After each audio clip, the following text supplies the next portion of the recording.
たしぎちゃん？はい。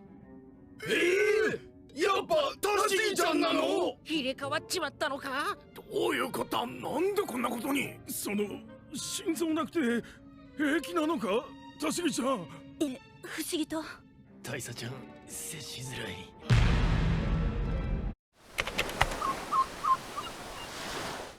What's up, everybody? Welcome to some more Red Green Smoker gameplay. This is round 3. We're playing against Bonney, and we did win the dice roll, which means we're going to be going first here. We've been going second pretty much all tournament, but we definitely want to go first to take advantage of this odd curve that Smoker tends to roll out here. You know, don't love the idea of giving Bonney second, but I really just wanted to see what first looked like for this deck. So we're going to look top 5 off of Punk Hazard, try to see what we can find here. I think we're going to go for the Sanji play to kind of fill out the curve for the next few turns here, just because we are on the odd curve and we already do have the the Smoker in hand. I got a little tripped up when you see Tashigi's art on a Smoker card, but there's a reason for it. If you watch the anime or follow the story, you'll kind of know why. But we pick up a Sanji off the Virgo, and then we draw another Sanji for turn. So we've got triple Sanjis in hand, which means we could potentially go incredibly aggressive here into Bonney. Bonney notably played out a Doflamingo blocker or a Rosinante blocker on their second turn or their first turn, and they're just gonna take that 5k hit, and we're gonna play out Sanji out and pass the turn back to Bonney. Now Bonney, very interesting deck. I haven't played against it a lot in this meta. It's kind of been hated out of the meta for the most part. Even though its biggest hardest matchup of Lucci is kind of gone now. There are still some people out there playing Lucci, so Bonney's a little afraid. But Bonney's pretty good into the aggro decks here, so we'll see how this mid-range hybrid of Smoker will be able to handle this Bonney here. And AK swing, I'm just going to take that one and pass back to me here. We do have the Smoker set up here for this next turn here. Could have a pretty big turn potentially. But I want to bait out the Bonney activation first. I don't want my Smoker to get tapped and potentially swung into. So we're going to swing 6k with Sanji. Notably, the Bonney misses the opportunity here to activate leader ability. Instead, immediately goes to countering. Order of operations is basically you attack. Bonney has an opportunity to activate effect after your attacking effects are done.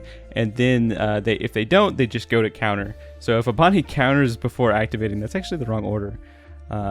You know, so yeah, I bait out they miss it, and then they take another hit, and then we're gonna play out Smoker. Smoker's gonna let us untap 2 because now we have a 7k body on board, and then the Smoker character also allows us to untap 1 more. So we basically played that Smoker for 2, and then we're able to establish another Sanji here. So getting incredibly aggressive right now against Bonney is actually really good. Bonney tends to struggle against early aggression sometimes, especially some of these bigger bodies here. And with Smoker having Banish, incredibly strong here for us.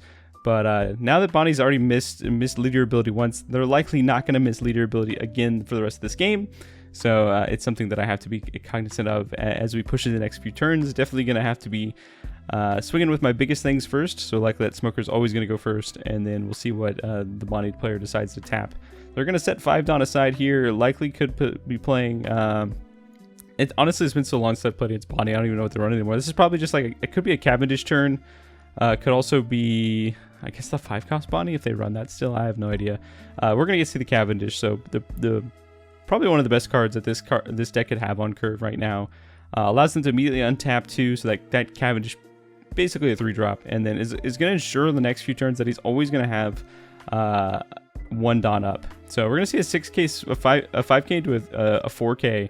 Notably, my Sanjis, because they are Punk Hazard, they do get plus 1k on my opponent's turn. So that Sanji is a 4k instead of a 3k. So a little 2k counter out of it. I decided to save the Sanjis here because I want to continue to swing with them, right? 6k bodies. Going to continuously 2k check my opponent when they only have 3 life left. Quite a few cards in hand, though.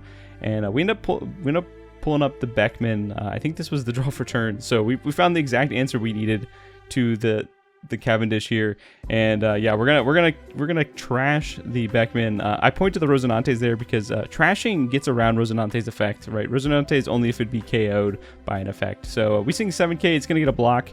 We swing 6k, it's gonna get a block. And yeah, Bonney is continuing to forget to miss the activation here, and so they're gonna now on this third attack, they're gonna actually decide to tap something here. They're gonna tap the Beckman down. Potentially it might swing into it on this next turn here. Try to check some cards in my hand. But this does allow me to swing a 5k swing now, potentially into my opponent. I can also untap 3 Dawn, so I could actually just swing an 8k as well if I wanted to here. I think I might try to establish another Sanji, which is pretty good, right? Get rid of that other Virgo, and then we just have like a bunch of attackers on board. We're just gonna go for the 5k swing, which basically says, hey, we're gonna try to set up a Sanji here. And in hindsight, maybe could have just swung 8k to set my opponent, either force them to use the Rosinante, right, or set them down to at least 1 life if they decided not to use it. But we're gonna just play the Sanji out and pass back. And we've got one heck of an aggressive board right now. We've got 3 Sanjis, a Toshigi, and a Beckman here. Really tough spot for Bonney to be in. Bonney is at 8 Dawn, which means Captain Kidd can come down, but Captain Kidd cannot have 1 Dawn get attached to it because they lost the Cavendish. So instead they're going to play out a Smoker themselves. I've seen a lot of Bonney decks running Smoker just because of that ability to set up 1 Dawn, so it's functionally another way for Bonney to have an activation of their effect. And they play Electric Luna. That is a spicy tech card.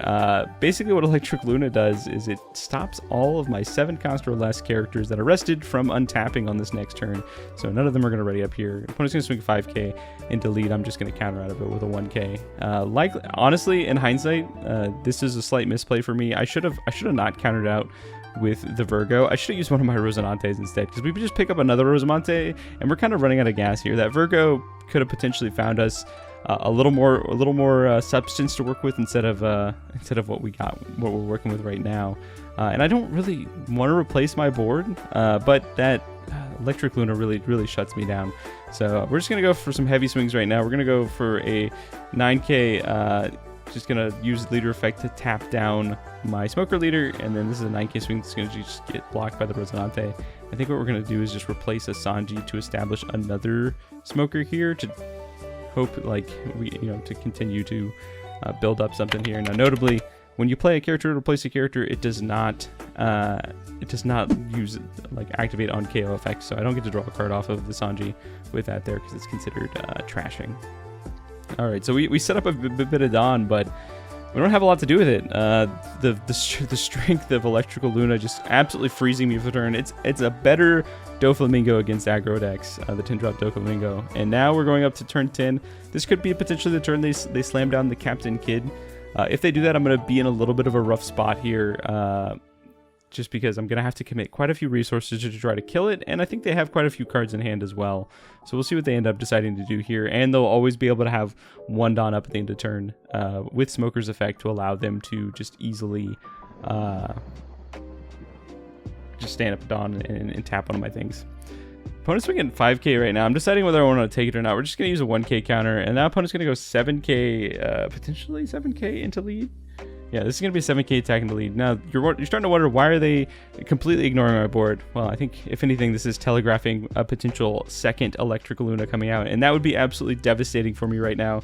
Going to go ahead and tap 7, going to play a Hody Jones. Hody Jones is going to take a life, going to rest my Toshigi here and one of my Dawn, and going to go ahead and swing potentially relatively big into life here, tapping 1 off of the good old Smoker here, and I think this is just gonna be an 8k swing here. I have to take that one. We do pick up a Radical Beam, but only 2 cards in hand here, and then Electric Luna number 2 comes down, freezes my entire board again. 7-drop or less, incredibly strong card. A pretty great tech card for Bonney to have right now, especially with so many aggro decks in the meta. And yeah, I'm at this point where I'm a bit stuck. I've got a 1k, a 2k. I could play out the blocker here. Likely what I want to do here is I have to make a decision. I either have to commit to a swing on something on his board, right, to try to take something out to try to prevent some amount of lethal, right?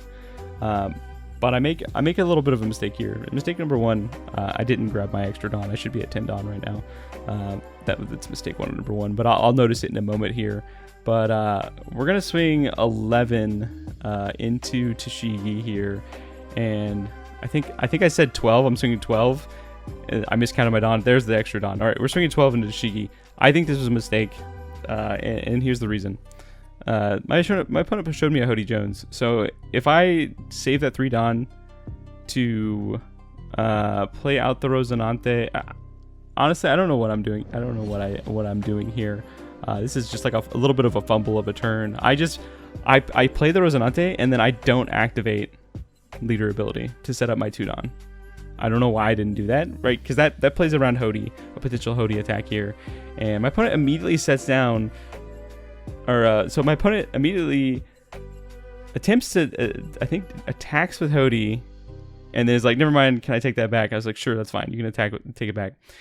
And then he's like, oh, I need to play this out of order. And he plays in order. He plays out the Hody. Now, Hody specifically only taps my blocker. Does not tap my Dawn. Previously, when he played Hody, he tapped both. But this time, I guess he did it in such a fluster that he only tapped the Rosinante. He didn't declare any other targets. And so, in that situation, this allows me to have Radical Beam up. And by me, like, touching my Dawn, my opponent was like, crap, I totally missed tapping your Dawn. You know, they were in a bit of a fluster, just trying to make sure that they were sequencing correctly. And so this little blunder actually allows me to Radical Beam out of an 8K swing, which actually might keep me alive here. Opponent decides to go for a 5K swing. I'm going to 2K out of it here. And now opponent goes for an 8K swing, and I take it. And what do they end up electrical lunaing me again. And if you look at the board state here, I can just go 15 with lead, and that's what we do. We go 15 with lead and we finish up the game. But a little bit of a blunder there at the end.